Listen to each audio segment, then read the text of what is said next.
There we go. We are live. Not having technical difficulties at all. Thanks for everyone for joining us. And we've already got comments and we've already got people watching, which is amazing. And due to the mush brains we all have nowadays, I've probably got 7 seconds to grab your attention. If I can say anything in them 7 seconds, one of my sports teams got 7 games left of the season. Unfortunately for me, the last time that happened, my sporting team, the Colts, lost all 7. So let's hope that's happen again. Joining me tonight is a very special guest who we will get to, and we will get to all the comments. Like I say, thanks for all for joining in. But joining tonight, familiar faces. Ed, Nathan, we are back. We had a little break because we believed nothing would happen with Chris Bell, free agency and the Colts. Turns out everything happened. Who wants to go first and how they're doing? Is that a record for you getting Arsenal into the podcast? It is. And he's never going to beat it either. That's like the first 10 seconds and it's in. Straight off the bat, he's gone straight in with the Arsenal comment. Yeah. I had to. 22 years I've been waiting, 7 games left. But like I say, I thought there were 7 games left for the Colts and we wouldn't lose all 7, which we did. So, yeah, all good, man. Thank you for asking. It's good to be back. As you say, we decided to take a break from going live, and then next thing we know, Alec Pierce becomes the highest paid receiver in NFL history. So we should probably talk about that for 1 minute, right? Yeah. So our guest is very kindly letting us speak about the Colts for 5 minutes because we do have a lot to discuss. But just before we go, everyone watching and commenting, a few comments. Dave's here. Dave, lovely to see you. And yes, we are still in all the members of the Final Down podcast. Jim, we are coming for you next, don't worry. Question again. That's one for our guest. We will see. The Raider. And Jim is watching. Thanks for pity. Yeah. We will get to Pittman. You can't afford me. We'll see. We'll give you an offer you can't refuse. Absolutely low viewership and clicks. But we'll quickly talk about Pittman then. A great servant for the Colts. Wide receiver 1, but it was his time to go. I think it's good for him to go. I think he'll fit in at Pittsburgh very well, and I think he'll do a good job for them. And just the utmost respect, and he's just a top professional. Yeah. He's been one of my favourite Colts over the last few years, and what's been quite a up and down era, I think is fair to say. Yeah, just an absolute. I've got so many good things to say about the man. I mean, the fact that he played for a broken back when we had nothing to play for kind of sums him up, to be honest. An absolute sort of consistent 7, 8 out of 10 performer. Always gave you absolutely everything he could on the pitch. Great locker room presence as well, by all accounts, and just an all-round good guy. But I think you're right, Harrison. It was just one of those it came to the end. He wasn't going to stay on the contract he was on. And he deserves the opportunity to earn as much as he can. And I think Pittsburgh have got themselves a real good receiver. Yeah, they got, and it's a position they need as well, to be fair. So, and yeah, I'm just gutted to see him go because he was one of my favourite players. I'm not going to lie.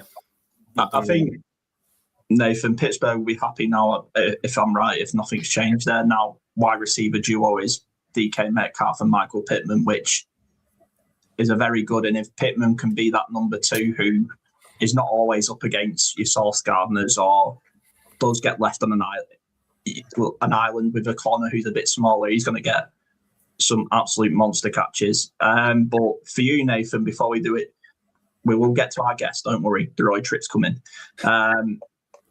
Dave does have a question. Is Alec Pierce worth it? Yeah. I would say. Haven't you effectively traded Pittman to keep? Yeah, that's exactly what we've done. And yeah, Alec Pierce on like 40 targets had like 1,000 yards, something like that. Not 40 targets, but 40 catches. Sorry, making you wide receiver one. And I think Dave, he's the best thing he's done this year. Pittman is added to his game.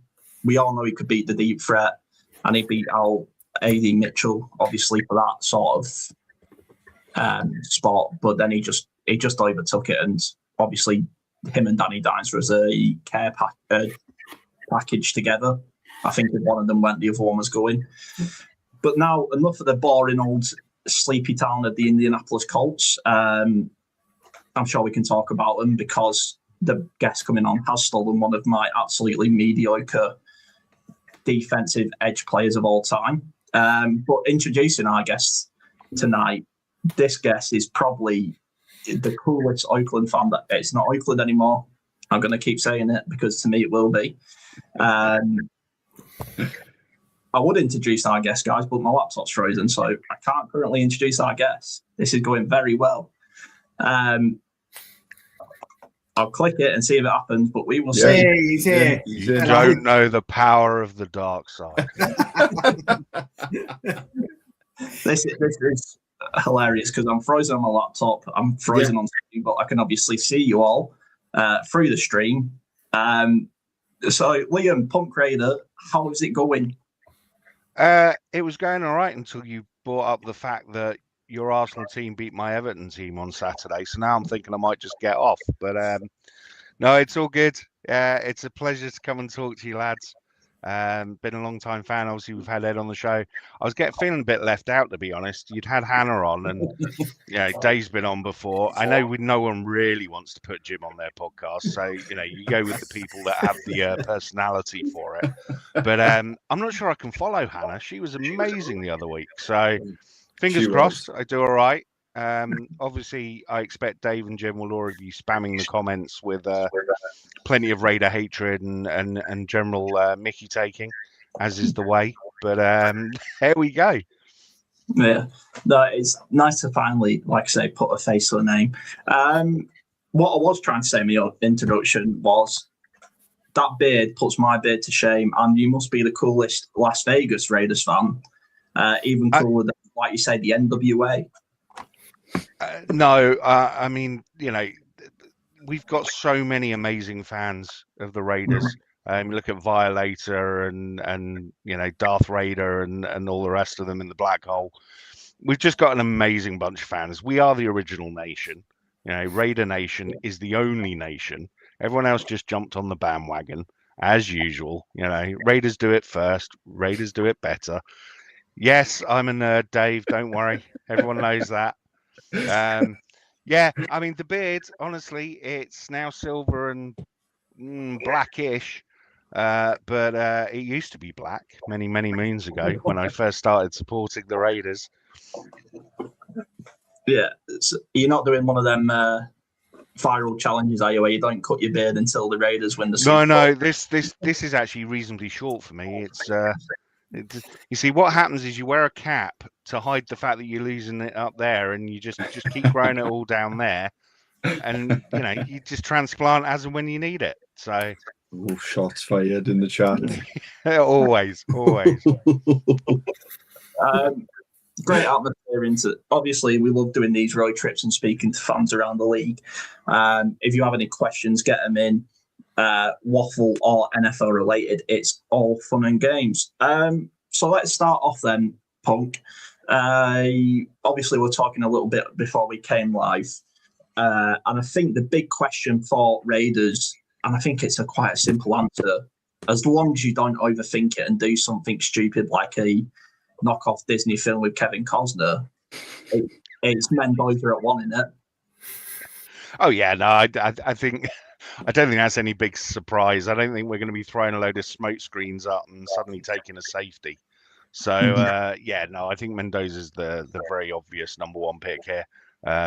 If you weren't sure before, I think trading Geno to the Jets pretty much, put the nail in the coffin. The only quarterback we've got in the building is Aiden O'Connell. Much as I respect what he can do, and he's beaten the Chiefs plenty of times, I don't think he's the answer at quarterback. There was rumor that we're looking at bringing Kirk Cousins in just to put a bit more experience in the room. Don't hate that idea as long as it's for sensible money. But day one starter, let's put Mendoza in, let's get him going. And let's go undefeated next season, win the whole lot, and stick 2 fingers up to everybody else. Has there ever been a person less suited to living in Las Vegas than Kirk Cousins? No, you're probably right. When I hear that, like, as a player fit, it makes perfect sense. But on a personal level, could you imagine Kirk Cousins? I can't see that. I just see him sitting in his hotel room constantly on FaceTime with his family. I don't think he's going to be doing anything else. Just sitting in a facility or a hotel room, and that's it. But that's interesting. I've not heard Cousins to Vegas. Sorry, I've not seen that link. It's one of those that's just come up in the last couple of days, but it kind of makes sense when you think about it. Getting a veteran quarterback in that can just help Mendoza settle in and understand what's going on. So I like it as an idea. I think there are worse quarterbacks. I'm glad it's not Wilson or even Gino still being there. I think Gino would be a bit salty if he lost the number 1 job and then had to train his replacement. So look, Mendoza looks good. As any long-time listeners to the Final Down will know, I don't sit there and watch the college game. I avoid the college kids because we do our big draft where it really helps if I don't know anything about them. Obviously, with the number 1 pick, it's slightly difficult because it's just everywhere. So you see all his tape and all his highlights and stuff. And I mean, I think he'll be interesting. I think he looks accurate. He looks like he's got a good head on his shoulders. I think the one thing that we have to do, and we started doing that in free agency, is shoring up that O-line. Any rookie quarterback's best friend is his O-line and his running game. So with Jenty as the running back, I think we can, we're positive. I'm always positive at the start of a season anyway. I mean, you have to be, right? If you don't think you're going to win the lot, what's the point in being a fan? A man of my own heart there, Punk. As Nathan and Ed, I'm sure they can agree that it's 17-0 until you're not 17-0. Exactly. Ed, Nathan, who wants to go first with the questions for Punk? Yeah, I mean, how many questions? Brilliant pod, lads. We'll crack on and go for a beer. Yeah. I was just going to say, you mentioned the O-line. Nathan, you messaged about that, didn't you? When they signed Tyler Linderbaum, you put that in our group chat, didn't you? You said how much you loved that move for the Raiders. And I suppose I was looking at your sort of the moves you've made in free agency, and I was looking at sort of, you get the number 1 pick because you've obviously didn't have a great year. So I was trying to have a little look back at sort of where the issues were. And I suppose that led me to questions about the O-line, which was sort of how bad was it last year? How much difference will Tyler Linderbaum make? And what happened to Jackson Powers Johnson, JPJ? Because he came out a couple of years ago and I thought he was meant to be like a real, so I'm just interested really just around the whole sort of, just sort of build on your point about the O-line. Yeah, so the evolution of that O-line last year was that it was fairly well formed and was starting to go places. It was quite young. You had JPJ playing at centre, Colton Miller obviously at left tackle. Alex Capel was in there. We had a few other players in there as well. Then the joy that is Pete Carroll and his nepotism decided to come in, and he made his son the offensive line coach. Right. And in their infinite wisdom, they decided that Jackson Powers Johnson should no longer play on this offensive line. If he was going to play, he was going to play as a guard, not a center. We moved right tackle to center and put a guard at left guard when he should have been a right guard. So basically, they just threw it all up in the air, said we don't need to worry about an offensive line. We'll just get away with it anyway. And it was just absolutely ridiculous. None of the players were getting coached up properly. You could see that. They were all playing in the wrong positions. And anytime you go on socials or talk to other Raider fans, we're all saying the same thing. It's all stemming. All our problems last season stemmed from the offensive line, and it all came from the fact that Pete Carroll just decided that his son would be a better offensive line coach than an actual offensive line coach for whatever reason. Moving on to the Linderbaum thing, I think it's a great move. Yeah. Number one, he's of that age where he knows what he's doing. He's not coming in as a rookie. He's not coming in off a couple of years where he's been up and down. He is a solid center. He will really help. You guys know you have Peyton Manning and Jeff Saturday, for crying out loud. That relationship is so important, especially to a young rookie quarterback. If they can strike up a really good 3 or 4 years together, who knows, even more, and really solidify what could be and actually probably will become a decent offensive line. That Jenty doesn't work without an offensive line. No. There's no way a rookie quarterback's working without an offensive line. Everything, and football always starts in the trenches, both sides of the ball. So, fix what needs fixing. Yeah, nice. Yeah, that's the good motto until like my name type Sergeant Gem just chops in the bargain bin to fix the trenches. Oh yeah, absolutely. I mean, it could still happen. Yeah. Nathan. I want to talk about the kind of Clint Kubiak effect that I think will come into the offense. This is probably a multi-part question. So I'm a big Jenty fan. I'm a fantasy football guy, so I was really happy when I got him. And I think if you listen to people who are way cleverer than me, he wasn't as bad as maybe the numbers made out. The amount of pressure that he had to face, the amount of tackles behind the line of scrimmage, it's pretty rough going for a rookie, right? One, how do you think Clint will affect your running game with the improved offensive line? And number two, I don't know if it's necessarily a bad thing if Mendoza has a rough year one, because I think you could be in line for Jeremiah Smith next year. And can you imagine that offense? Mendoza, Bowers, Jenty, a good O-line, and then fucking Jeremiah Smith comes in as well from Iowa State. That's a complete turnaround, But yeah, what do you think? You never know. I mean, you are absolutely right what you're saying about Jenty, in that his numbers were not as bad as everyone made it out to be. Towards the end of the season, a lot of people kind of gave up on the Raiders. No one was really watching them. One thing that does stand out with Jenty is that last season he led all running backs in broken tackles. Yep. Now you don't do that unless you're getting people attempting to tackle you behind the line. He is a little ball of energy, and he's so difficult to bring down. He really is.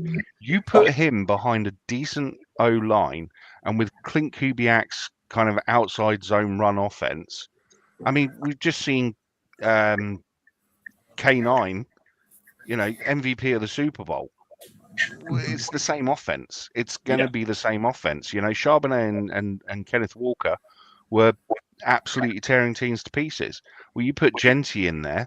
We've picked up Cam Hayward, thank you, Jim, and the Steelers, as a nice little fullback addition to keep a few people off him.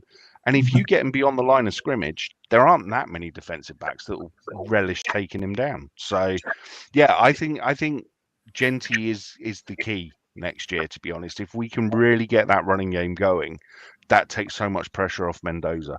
One thing you don't want a rookie quarterback doing is throwing 35, 40 times a game.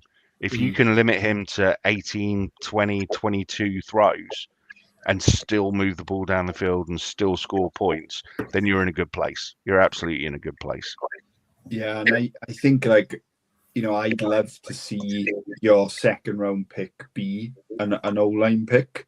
Obviously not flashy, but again, where you talked about Colton Miller, we talked about Linderbaum, talked about Hayward. You imagine playing another part of that with what would it be, the 33rd pick in the draft. I mean, I was all for using that number 14 from the Ravens on an O-lineman. So, it was Yeah, it's an interesting one. I'm sure we'll get onto the shenanigans, but Right. yeah, no, I'm all for chucking the second round pick at an O lineman. We do need some help at receiver as well. We are a bit weak at receiver still, even though we picked up Naylor. That was going to be my question. Yeah, I'm interested there because who is your sort of wide receiver one? Brock Bowers. Brock Bowers is wide receiver one. He absolutely is. He certainly doesn't play as a tight end. He might line up as a tight end, and he might get paid like a tight end. But Right. his skill set is more akin to a receiver than he is a tight end. Having said that, no, you are right. We do need to pick up at some point a proper wide receiver. It's a shame Devontae Adams has left already. I don't begrudge him going. I know he's throwing his toys out the pram a little bit towards the end, but I think, he was getting frustrated, as everybody does with the Raiders eventually. Even Max Crosby, from the look of it, got a bit pushed over the edge towards the end. So yeah, no, look, there's no hiding it. I think we're going to have a good defense next year. I think the offense, it needs work and it needs certain things to go right in the draft, and that O-line does need to play better than it did last year, which I think it will. And I think just Linderbaum and anyone else that we pick up in the first couple of rounds, I think need to slot in. But I think this is probably the best Raiders team we've had in a good 4 or 5 years, potentially. I mean, we've got 10 picks in the draft, so we've got plenty of cap space, even with Crosby coming back. That's not really going to bother us too much. We've got picks in the draft. We can wheel a deal. I like it. I like where we are. So then, before we get on to talk about Crosby, because obviously that is the big stinking elephant in the room, I suppose, the Raiders at the moment, through no fault of their own, I might add. What is realistic for the Raiders then? Because you're in a tough division. Unlike the Colts, who managed to fuck it up in a relatively straightforward division, you've actually got some genuine Super Bowl contenders in your division. Nah, there aren't. They're all paper tigers. You look at the Chiefs, right? The Chiefs have done it. They're over the hill. They've closed their window. Mahomes is injured. He's not getting any better anytime soon. Well, they've signed the Super Bowl MVP. They've signed Justin Fields as well now. So exactly. If you're starting the season with Justin Fields and Kenneth Walker, and Kelsey's going back as well, isn't he? Yeah. That's not going anywhere. Look, the Broncos always flatter to deceive. That offense is not that good. I don't care what Dave says. Yes, the defense you've got to keep an eye on, but you can score on them. The Giants went into Mile High last year and absolutely put up loads of points. So, it is a fallible defense, and Bo Nix just isn't all that. You look at the Chargers. The Chargers actually are probably the most well-rounded team in the division. But they will always struggle until they get that first playoff win. Realistically, for the Raiders, look, come on. After you're coming off a 3-win season, if you can get an 8-9 win season, most people are happy. But you see what the Patriots did last year. There's no reason to think that you can't turn this around in one season with good coaching, with proper play calling. If everything's firing, you get a bit lucky with the injuries. Don't get too many of them. Who knows? Who knows what it can be? But, I think anything from an 8-win plus season, 7-8 win season is, positive. Yeah. And take it from 3 fans who are on the most lateral and boring roller coaster of all time, that going from 8-9 to 8-9 to 8-9 to 9-8. Chargers were that for years. The Chargers for years were always picking at number 13 in the draft because they'd always finished 8-8 or 7-9.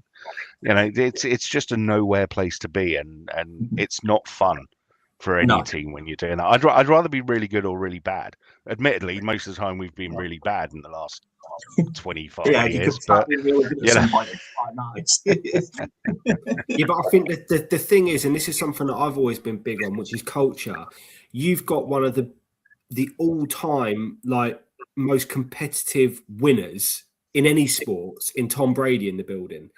He's not gonna let standards be at a level that are anything other than competing for the top prizes for any length of time. He just won't tolerate it, will he? Exactly. You've got that in the building. He's done that with Birmingham City. He bought into Birmingham City as well, and he was calling people out in a sport that he knows very little about. He was calling Wayne Rooney out. He's an absolute legend in the sport. But always been in that region. To me, with Brady, there's a reason he picked Spytek to be the GM. And yes, bought him up from Tampa. He knew him from Tampa. You have to give them 3-4 years to actually build that culture, build that team. A lot of it did start a couple of years ago when Brady first came in, and we started drafting people of a certain personality and caliber. So it's I think culture will have a lot to do with it. Some of the I still think you need a bit of the dog in a team as well. Yeah, of course. Some of that Antonio Pierce team, that team had a few dogs in it that you kind of want a little bit of that mentality, especially with the Raiders the way they are. I think if you can enhance and get that us against the world, backs to the wall mentality going again, then that's going to serve well in the long run.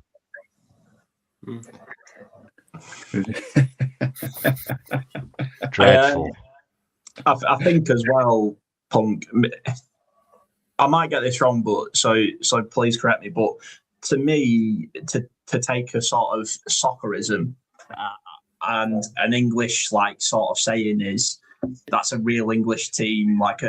Nathan's a fan of Newcastle. It's a real proper English team. I feel like the Raiders can be that for America, be the proper American team. And is it not the dog pound was Cleveland, I believe they called it, but sort of that spirit of we're the gritty, nasty team. We're the Raiders, man. We're coming here to punch you. We've got a feisty running back. We've got a quarterback who's like a reincarnation of someone. I guess the experts can compare him to someone better than me. But just that sort of attitude that the Raiders used to have, where it was like, you're coming to our house now. Do you think maybe that sort of escaped you a bit because of the move out of Oakland, and it's sort of like you said before, maybe just offline, you have become a bit of and I don't mean this like you, but it's just a tourist trap, Vegas. Yeah. No, you are right. There's that certain mystique around the Oakland Raiders. Mm-hmm. The problem is the Las Vegas Raiders, it just doesn't have that same feel to it. Yes, there's still a black hole. No, it's not as big as it was. We're too nice to people. The away changing rooms are almost as nice as the home changing rooms, that kind of thing. The away ones should be broken, cold water, no towels, really cramped. That's old school football. You are right. I mean, the Raiders were always smash mouth. 70s, 80s, you think of those Madden teams, even that I'm sure we've all watched YouTube videos of. They really were just in your face and hard hitting. I mean, some of those games against the Steelers back in the late 70s and early 80s, just some of the hits just make you shudder. And we do lack a little bit of that. But I do think you're right. I think the fact that we're in Vegas, I think the fact that it's such a massive tourist destination means the stadium is always 30, 40, 50% away fans. So I do think that causes a bit of a problem when it comes to who the Raiders are at the moment. Now, I still think we are searching for a bit of an identity when it comes to actually playing in the Death Star and actually, do we want that to be our home, or do we want it to be the nicest stadium in the NFL? Maybe we need to rip a few seats out and throw them at people and just make it a nastier place to be. Yeah. Couple of sort of Brexit tackles. I guess freedom tackles would be the right choice of words in America. Yeah, exactly. Yeah. Exactly. We're roughly about halfway through now, so just like I say, the support you've shown our content, everything we make, you guys comment it, you share it, whatever you do, it's amazing truly to see that we are growing a community over here at Southbound. And Punk, do you just want to give I know you like teasing Jim, but you just want to give a quick shout out to the Final Down and your podcast and what you guys do? Yeah, so I mean, this is something that Jim set up about 10 years ago now. We're over 400 episodes in. I actually appeared first on episode 4. So that's how long I've been hanging around with that loser as well. But no, it's all it was at the start, Jim just wanted to talk to people about something that he loved, which is the NFL. And, back then there weren't so many people in it. Podcasting was a new thing. And we were like, yeah, we'll sit down. We do it in the pub anyway, so we might as well sit down and have a chat and just let other people listen to it. Obviously, we've been through a couple of iterations. We've been through a few different presenters over the years. But honestly, hand on heart, I think this group we've got now, with Jim, Denver Dave, Seahawk Hannah, and even myself, we all have the right personalities for the roles that we play on the podcast. That we're all passionate about our own teams, but we're just NFL fans at the end of the day. And yeah, we might all hate the Chiefs and we might all hate the Patriots, but it really is a case of I do the Punks power plays every week during the season, where I just pick out 3 or 4 plays that I feel are either the best or at least the most powerful. So whether that's an offensive lineman smashing someone, a quarterback absolutely lasering a ball in, doesn't matter what it is, but that's my little thing. That's my segment. Hannah is the vibe commissioner. She brings that. She's made us better as a podcast because we can all turn into grumpy old men a little bit at times, and she just reminds us sometimes that it's a game. It doesn't have to be quite so serious all the time. Dave's just Dave. He's a typical Broncos fan. He doesn't ever think he's wrong, and he's our stats master general. He really is the stats master general. And then there's Jim, who pretty much holds it all together, does all the kind of editing and tech side of it, and really does put his heart and soul into it, bless him. The only problem with him is he absolutely hates anything that isn't Steelers. So, it can sometimes be a bit of a slog to get him to agree with things. But yeah, look, check us out. It's at Final Down NFL on Twitter. We're all over socials. Final Down podcast. We're everywhere. You can find us. So yeah, go and check that out. Like I say, I've been listening since Ed went on pre-season to do your sort of deep dive episode, which did turn into a Colts loving. That's maybe why I love the podcast so much. But it is a great show. So now, see, we just to jump in, we did a Raiders one of those. Dave and I did a Raiders one. And we spent about 25 minutes talking about the impact that Christian Wilkins would make on the Raiders last season. And of course, 2 days later, that was it. He was out the door. So we were like, well, we'll bin that one off. So we never got to release it. But yeah, no, it's good. We have fun times. And like I say, we can even have sensible conversations at times as well. So that's useful. So let's talk about the big elephant in the room then, Punk, because it has been nothing but news and it's been everywhere. Quitty Pay to the Oakland Raiders. Massive move. I don't know how we've managed to survive this long without him, to be honest. He's the most run-playing defensive end I've ever seen. I mean, we can tell you a little bit about Quitty Pay, and I'm just going to say the polite way of putting it is he's never reached his potential, and it was a waste of a first-round pick. And I'm not even saying that to even clickbait or enrage people. No. A good guy. He's never caused a fuss in the locker room, never caused a fuss off field. But you're just watching him it's just all gear 2. He never seems to get out of gear 3. He doesn't have any special moves like a Mathis bull rush or an underarm swim, like Crosby could take on. Crosby instantly takes 2 guys off the line. Instantly, it's 2 guys. And maybe with Crosby taking 2 guys, Quitty Pay can be that number 2.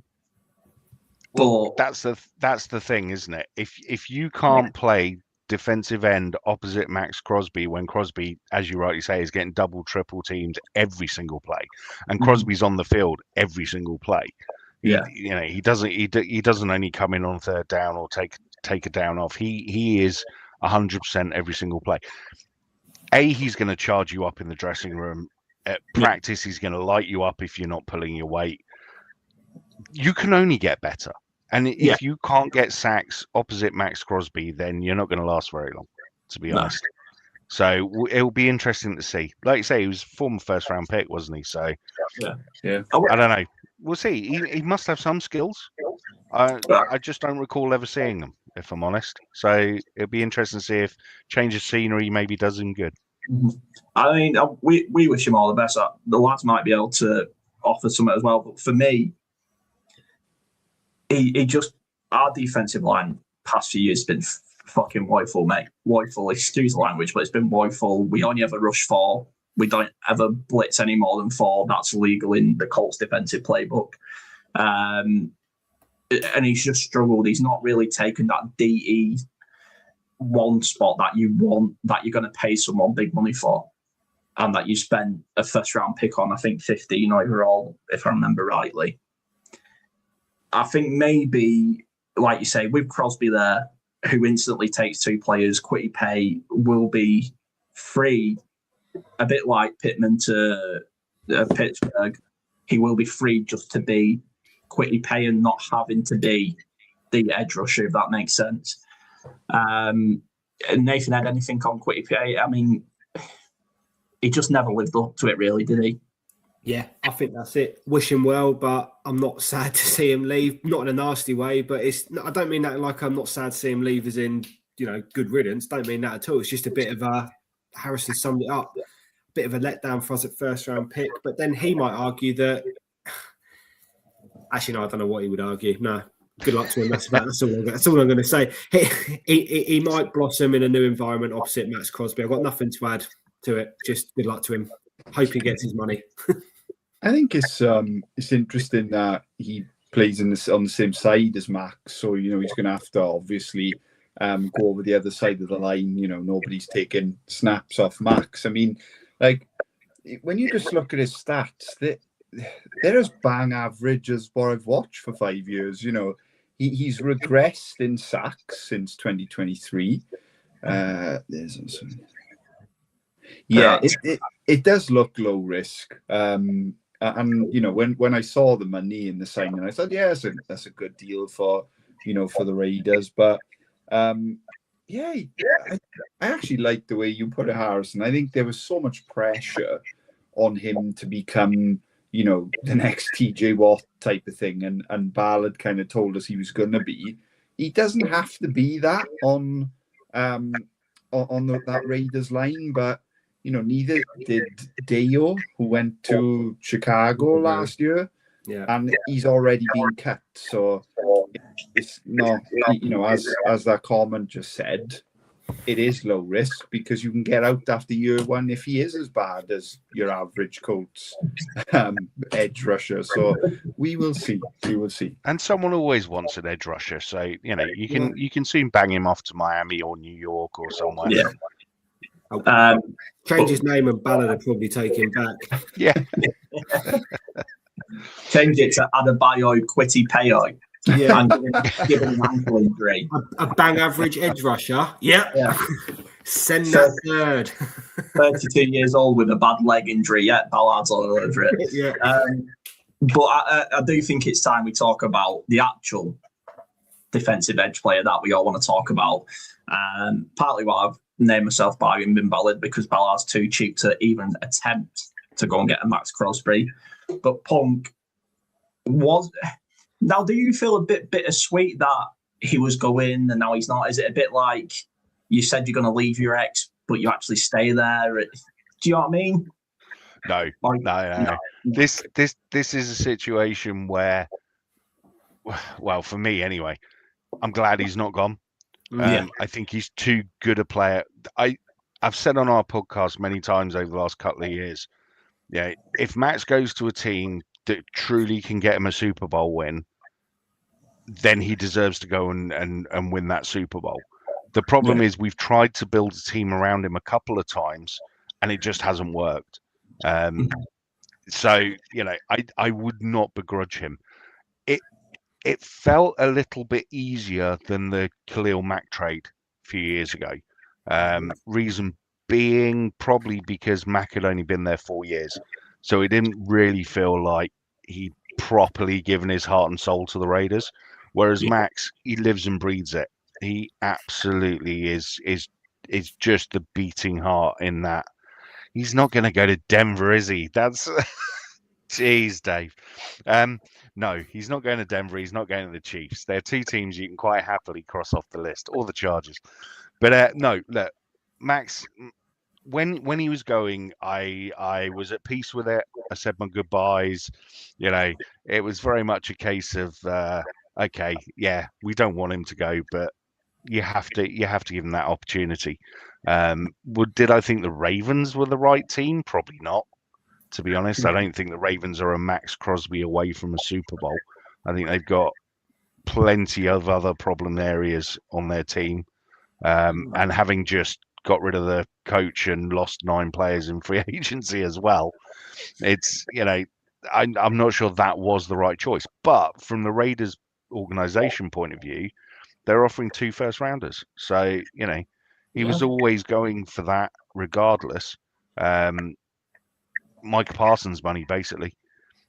He's easily as good, if not better, than Micah Parsons. Yes, Parsons got a few years on him, but yeah, Max knows what he's doing. Yeah, I didn't mind him going. I'd made peace with it. I thought, you know, the draft picks would be useful. We could do bits and pieces with it. It did clear 30 million out of the salary cap, you know, so it gave us more options to do more things. Do I hate the fact that he's come back? No, not in a million years. We're talking one of the top 5 pass rushers in the NFL. Why would you not want him back? You know, we've got enough cap space that salary isn't an issue.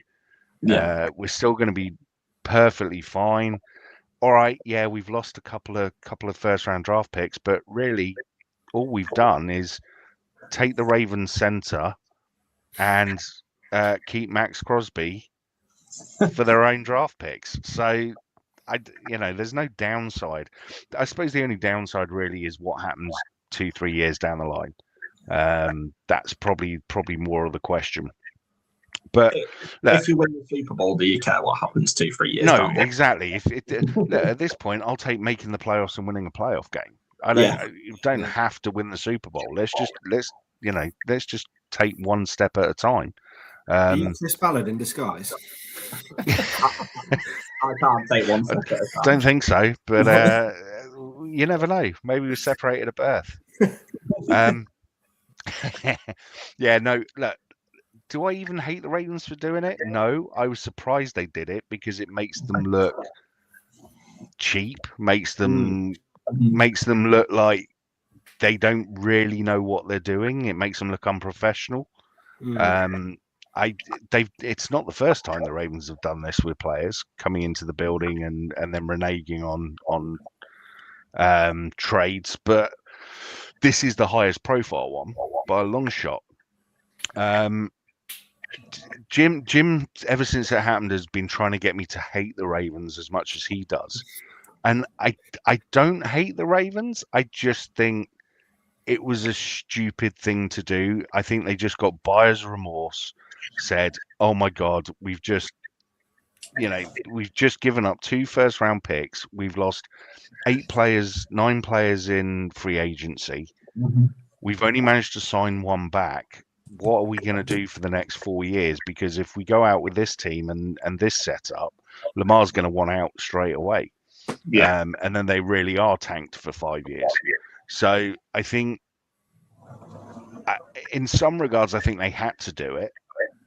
Do I like the way they did it? No. Do I think the NFL is suddenly going to stop trading with them and stuff? Of course not. You know, it's a business at the end of the day. You know, if there's a Ravens player that someone wants, they're going to go and negotiate for them. If the Ravens want a player, they're going to go and negotiate for them. Now, people might play a little bit tougher with them for a couple of years, maybe just say, you know, make you fork out a little bit more. But I don't hate the Ravens for doing what they did. They clearly decided that Hendrickson was the better option because he was still on the board. I do have a problem with the fact that they were talking to Hendrickson whilst they had Max in the building with his family. I think that's just massively disrespectful. You know, why get the guy in the building if you're even having the second thoughts? Yeah. So from that point of view, I think the Ravens are very, very pleased that they don't play the Raiders till next year, because I think Max truly would put Lamar on the shelf for a good 18 months. But, you know, I think Crosby, he wanted to leave. I think he probably doesn't hate staying, the thought of staying. I think as long as the clear the air talks have happened between him, Spytek, with the new coaches coming in as well, I don't see it being a problem. I just think that he's going to be so amped up for next season that if he doesn't start injuring other players, he'll probably end up injuring himself, because he'll just be so amped up and so full of adrenaline every single game, just to kind of stick it to the Ravens, who came up with that hokey nonsense of, oh, he failed his medical, where everyone knew he'd had meniscus surgery 2 months ago. You know, he very famously kicked off and was playing basketball and showing videos of him playing basketball on his dodgy knee. So, you know, it's a bit of a storm in a teacup. Like the NFL, it's the thing to talk about because it's the off season and there's not a huge amount else going on. Once we get to the draft, though, it'll all be forgotten, and we'll just crack on as usual. I mean, that was my last sort of serious question for you, Punk. Ed, Nathan, any more questions? I just want to talk about the Max Crosby thing a bit more, because I do think that there's a bit more there's a few knock-on effects there, really. The first one I didn't like about it in particular is how they talk about, you've got to give a reason, obviously, and they gave the reason that he failed his medical. But like you say, that shouldn't have been a surprise, because players take medicals when they have injuries, don't they? Do you know what I mean? Yeah. To then use that, I found a little bit. That's the bit I didn't like, was that kind of like it then cast a shadow of doubt over Max Crosby as an athlete moving forwards, because that then plants a seed of doubt in anybody else. And you said it about further down the line, whether that comes to him renegotiating a contract with the Raiders or potentially going elsewhere in the future. This is why he can't go anywhere else at the minute, because no one else is now going to pay 2 firsts for him, which is what the Raiders want. Chris on the phone. Yeah, but if someone rocked up tomorrow though with 2 firsts, I'm pretty certain the Raiders will still trade him. But no one's going to, because they're all just going to play on this. Oh well, you know, the Ravens said it was. So actually, you know, the Ravens have got. What's the word? They've summarily harmed the Raiders' position when it comes to Max Crosby, which is not great, but you know. It is the NFL. This kind of stuff happens all the time. Well, I know. Because I'm a big sort of the players deserve. I've always been, as we all are, you know, players deserve every cent of their contracts and everything they get. For me, it's when he comes to renegotiate that contract. You know, is that now planted a seed that, you know, is that knee a ticking time bomb essentially that could effectively curtail his career, which could impact any future contract negotiations he has? And I just think that's, you know. I don't like it. But equally, if everything that the Raiders and Max have said is above board and it's just a meniscus tear, then no, it won't, because the Raiders will already know the state of his knee. Yeah, maybe so. And you know, I've had meniscus tears, I've had ACL surgeries. You know, they're just things that you get over and get on with it. Yeah, if you have too many of them over a course of time, then you can start getting problems. But this is Max's first proper knee surgery. It's not like he's had 4, like, who is it, Michael Penix? He's had an ACL every other year, hasn't he? So you know, it's not a case of anyone really knowing what the problem is apart from Max and the Raiders. So I just think the Ravens wanted a cheap out, if I'm honest. I don't disagree, and I suppose that's the other knock-on effect is apparently we were lining up a deal for Trey, weren't we? And he then ended up going to the Ravens. So yeah, there is a knock-on effect there, because we're now. I mean, boys, it's not even just a knock-on effect with you guys, though. If you think, you know, Dallas went and picked up the pass rusher from Green Bay, Rashawn Gary. Yes, they did.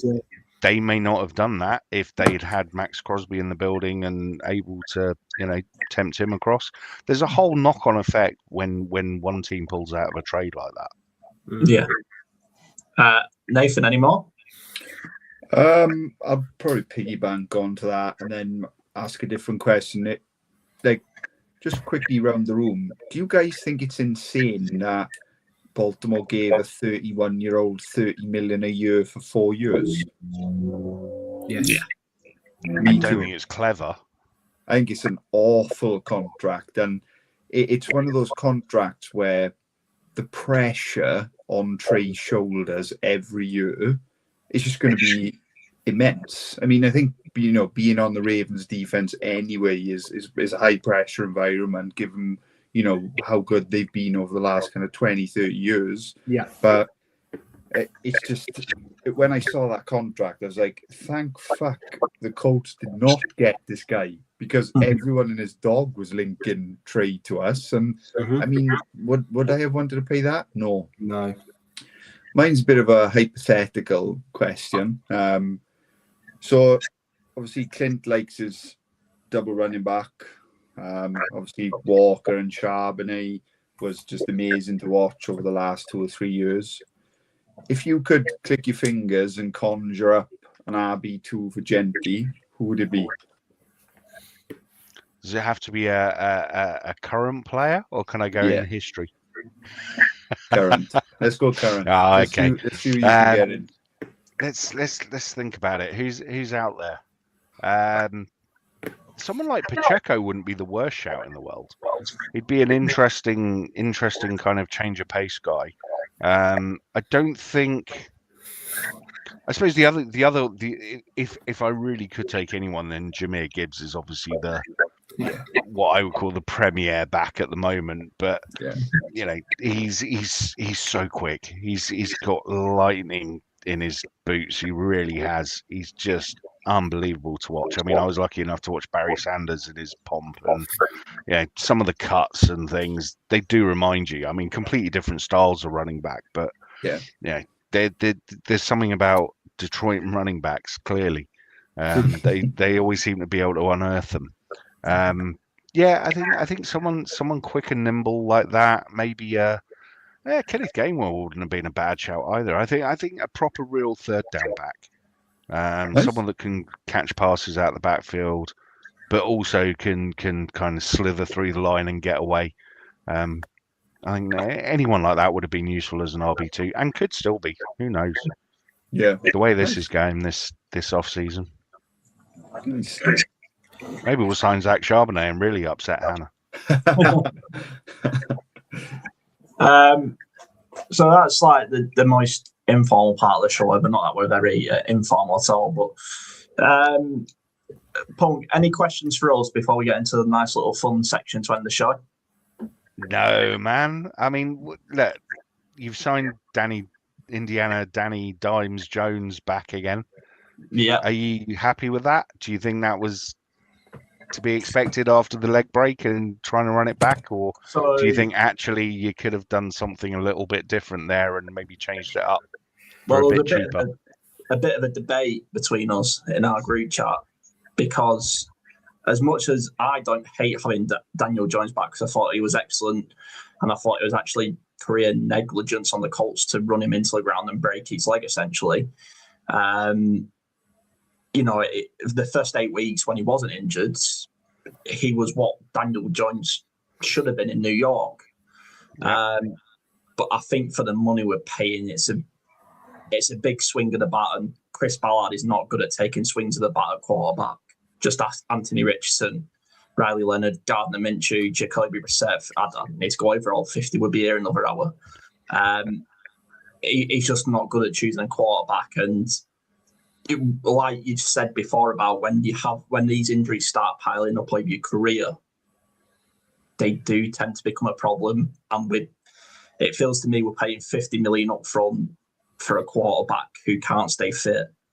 And that's not a slight on Danny. That's just me worrying that we're going to get 8 weeks into the season again. And we're going to have again who isn't fit. But Nathan, Ned, I believe, see it differently maybe, or... just from a different lens, I guess. I mean, look, the urgency's never been higher, right? I'm gonna get fucking tattooed on my head. No, look, I think the best way I can answer that is we were committed to Daniel the moment that Sauce trade happened, in my opinion. Not only is the franchise committed to Daniel, but I think the whole front office are. And if they don't get to the playoffs this year, at least I would say, or even win a playoff game, everyone's gone anyway. So they, that's why I think the 2-year deal is there. But yeah, I think we all knew, didn't we, when we saw the Sauce trade, like, oh great, DJ's our franchise quarterback now. But I mean, when your GM still in a job picking like his 11th quarterback now, I mean, what do you expect? I'm sure if Aidan O'Connell becomes free, maybe we'll get him when DJ eventually. You can do worse for a backup. I mean, exactly. He can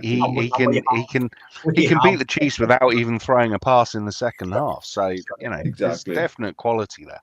Yeah. Ed, any words? Yeah, I mean, same as you two. What worries me most, if I'm being honest with you, is that Achilles injury. We keep being told that he's going to be ready to start the year. To say I'm skeptical is an understatement. An Achilles injury is notoriously difficult to come back from. It is usually sort of 12 months. He did it at October, November time. And they're saying, initially they said he'd be ready for camp. And then that's now been pushed back to he should be ready for the start of the year. I can't see how he's going to be ready to go week one. And if he is ready to go week one, I can't see how healthy he's going to be, how many reps he's going to have had. And you don't know the long-term effects an injury like that has on the quarterback. And, as we've said, he's taken a lot of injuries as it is. So that Achilles injury probably worries me more. Like Nathan said, as soon as the Sauce trade happened, we knew he was our quarterback for the foreseeable future. I'm actually not totally against him. I think he ran the offense relatively well. He did everything Shane Steichen just basically needs a vessel to talk into and just run his offense for him. And Daniel Jones does that. That's what he wants. Anthony Richardson was too unpredictable for him and he gave up on him far too early. Daniel Jones is never going to be an MVP, but his floor is also considerably higher as well. So I think that he'll run our offense well enough. And look, Sam Darnold's just won the fucking Super Bowl. Do you know what I mean? So I think, and that's no disrespect. I'm just saying that you don't need necessarily an MVP. It helps, but you don't necessarily need an MVP at quarterback to win the big one. So I'm okay with it, but that Achilles injury worries the crap out of me. I'm not going to lie to you. That's my biggest concern. If you look at how Aaron Rodgers came back from his Achilles injury, that shows you how slow a start it can be. Well, it's a good 5 or 6 games. Well. I mean, it's a good 5-6 games before they even start to look like themselves. So if you lose three or four of those, and you can really find yourself behind the 8 ball before you even get midway through the season. Exactly, and we haven't got, Riley Leonard is at the moment backup quarterback who's started one game, who we all enjoy. Yeah, we all enjoyed the one game, but that's so. Yeah, I have my doubts. Let's just say that. So let's get into a bit of fun to end out the show, where we all just relax, get a bit more lighthearted, and we forget our franchises suck for just one more week. So the first question I'm going to ask is quite a simple one. I'm going to go around the screen and ask, and I'll leave Punk till last. But what's your early hot take for the draft, the NFL draft, Ed? Pass. I haven't looked at anything to do with the draft. My hot take, because the Colts haven't got a first-round pick, is that I will be sleeping nicely in my bed on draft night, and I will wake up and see what's happened. I haven't looked at the draft, I'm afraid, mate. It's all right. No, it's all right, Nathan. My hot take is that AJ Brown, and I'm really sorry to say this, Punk, but I think Max Crosby will both be draft day trades. AJ Brown definitely, but I think if you're a person who can play on the knee thing for Max and you call the Raiders live in that 10-minute portion and go, we'll swing you our first for Max, then are you going to go, yeah?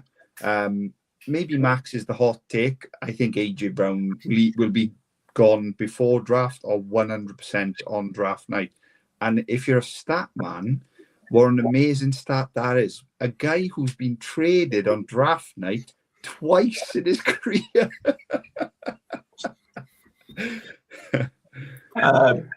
Punk, your hot take. Hot take. I've no idea, man. Maybe it'll be something like the Broncos will forfeit their first round pick because they can't decide who they want to take or something like that. I don't know. Hot take on the draft? No, I don't do drafts. That's Dave and Jim's department. They just pitch people to me and I pick them for teams. We usually get them fairly right, but can I just piggy off Nathan? Nathan, where's AJ Brown going then, mate? I mean, it's a great question. I know the Pats are involved in him now. I think obviously the story with the Rams. This sounds like a very political politician, answer Nathan. Stop sitting on the fence. Where's AJ Brown going? All right, I'll go with the. I'm gonna go with the Ravens at 14. Ooh. I think you might end up at the Rams. The Rams hate drafting. Yeah. They're denying it though. Like media outlets are saying it was. Of course they are. Rams are saying we've never had interest in him, but that would have been terrifying. That would be ridiculous, wouldn't it? Yeah. That would be absolutely unfairly ridiculous. You wouldn't be able to get the ball to everyone enough. They'd all start throwing strops. Yeah. I'll go with the Ravens or the Giants won't trade the 5th overall for him, right? Surely not. No, but Ravens. Not to the Eagles. Let's go Ravens. There you go. And then my second one is for you, Punk. So I asked this of all my guests who come on, and I don't tell them in advance because I like putting people on the spot. But essentially, I asked you to. Jim's come in with a comment before. Of course he does. Does Punk prefer Uptown Girl or Karma Chameleon? I prefer a Karma Girl. Absolutely. Uptown Girl or Karma Chameleon? I don't know. They're both pretty singable, aren't they? Decent karaoke songs. If you're gonna push me, Jim, I'll go Uptown Girl. I would agree with that. But anyway, so I essentially asked people to pick a five-a-side team, but flag football instead of soccer football. All time, any team, any player, and the ones I need from you. And we can go through. So your first player would be a quarterback. Best quarterback I've ever seen play the game, Joe Montana. I thought you was going to say Anthony Richardson, but you do you. Funny story as well. I met Joe Montana before one of the American Bowl games back in the early 90s. It was the Washington Commanders, as they weren't the Commanders then, and the 49ers. And I was playing flag football for Hayes Braves at the time. And we went down to one of the training sessions and met the Commanders and the 49ers teams. So, Joe Montana's one of those. Tom Rathman, Roger Craig. Yeah. It was a good day out, man. For little 16-year-old me or whatever I was, a 17-year-old me. Well, just drop that in there like it's nothing. So a running back, Bo Jackson. Bo Jackson's my favourite running back of all time, other than Barry Sanders. But he's a Raider, so I've got to put him above Barry. Look, Bo Jackson had 4 years of just the most amazing runs on an NFL field. Just go and watch his highlights. And look, everyone knew who Bo was just through the Nike adverts. Even people that had no idea what the NFL was. You know, late 80s, early 90s, over here. Brilliant. Bo Jackson. Go and search out his highlight videos because he's just on another planet. And so good, he broke a game, didn't he? That was in. Was it the Techno Ball game? I'm reaching back.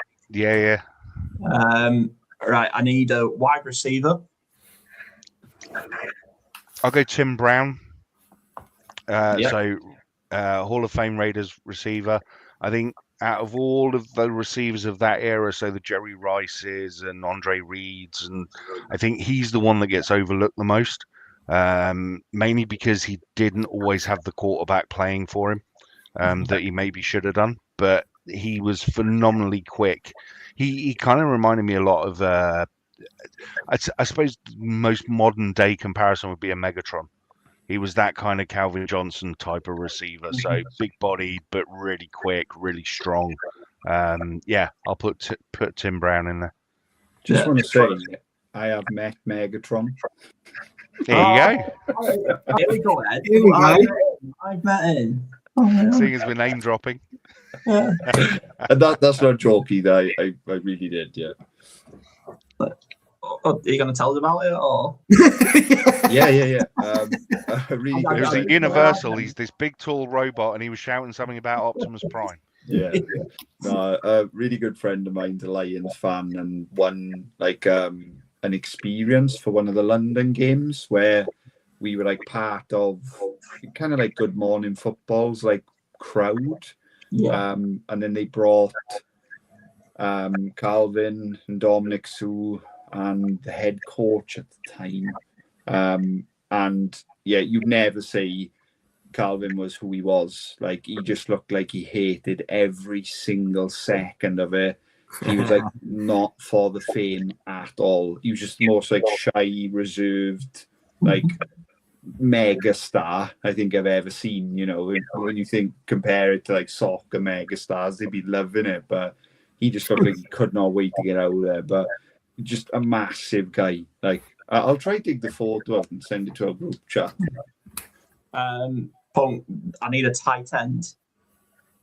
Do you know what? Let's go modern. Let's go Brock Bowers. Let's throw Brock Bowers in there. The B-Tech. I think he can become an absolutely dominant tight end. Absolutely dominant tight end. Look, you can throw Kelsey's name out there. You can throw Gronk's name out there. Gonzalez, but I think Brock Bowers could be the best of the lot of them. No, you can ask these guys. But my love for Brock Bowers is unreal. I wanted us to be aggressive and go up and get him. Chris Ball was never going to do that, but yeah, I think he's fantastic, and what a career he's got ahead of him. I need a defensive player, and being a Raiders fan, you've got plenty to choose from. I've got loads to choose from, but I will pick my all-time favorite Raider, Howie Long. No, number 75, Howie Long. Long. The first player I ever truly fell in love with. Again, it's probably why I'm such a defensive guy, and I love my defensive linemen. Anytime the big guy's chewing up on a quarterback, I'm all over it. So yeah, Howie Long, absolute legend. And then as a bonus, I need a head coach as your manager. Head coach, I think the one that springs to mind that changed the game probably more than anybody, and I think would have the nous to be able to come up with some really cool plays would be Bill Walsh. I think the 49ers head coach from the 80s came up with the West Coast offense. I think, just an absolute phenomenal brain when it comes to this stuff. Excellent. That team, I mean, a mix of old, young, new. I think that's a fantastic team. That would do a lot of damage. Punk, we got Dave's team just before. Quarterback Peyton Manning, the Colts' greatest ever quarterback. He didn't do anything else after leaving the Colts. Running back, Powers, tight end. Darrell Davis. Oh dear. Yeah. Paul, very much appreciate your time, and I appreciate we kept you a long time. So, thank you for joining us. No, thank you for having me on, man. It's always nice to talk football with people, and it's always nice to talk to people that can have a conversation rather than just slinging in insults. So yeah, no, thank you, lads. It's been fantastic. Nathan, Ed, again, thanks for your time. I'll let you go soon. I just want to thank everyone for watching tonight and commenting. It means a lot. And do go out and check out the Final Down podcast on Southbound. I'm getting there. It's late. All right, guys. It's late. Go and check out the Final Down podcast on Patreon, on X, on every single social media site, like any decent podcast. They are fantastic. That's Punk Raider, Nathan and Ed, and I've been Harrison, your host. Thanks for joining us, and join us the next week when we find out why Ballard's traded away our second round pick for an absolutely mediocre defensive lineman. See you all later.